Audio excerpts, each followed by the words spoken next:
no kugwanya igiturire n'isesagwa ry'amatungo y'igihugu. Ivyo bintu bidahagurukiwe bonne gouvernance budgétaire Burundi emerja bayi. Ivyo rero vyo bidahagurukiwe ni bayi. Nyimba kunyuza amatungo y'igihugu bibandanya gutya. Ibi vyari fisima risita abantu baguma batunga umurengera badashaka gusigura kubera bari kwakoresha ubutunzi bwa leta. Ibi bita vya blanchiment. Ibi byo koresha ibikoresho vya leta nk'ivyabo. Abantu badahanwa bigarukiraho bakimenyera nukuri nta kizoshikwako. Dutegeza kubona leta itanguye urugamba rugaragara kubijanye no kugwanya izi ngeso.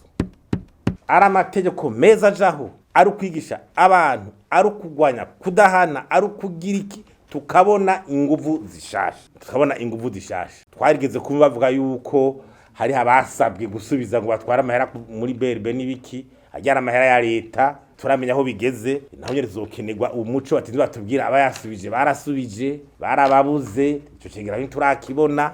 Ne byaragiye amazima yo ngo barabahebeye ko niya amafaranga leta. Urumva abantu bazongwa abana babana ati bazonsa bansubize sinsubize, umva bizogenda gute ntuzezi kurikira.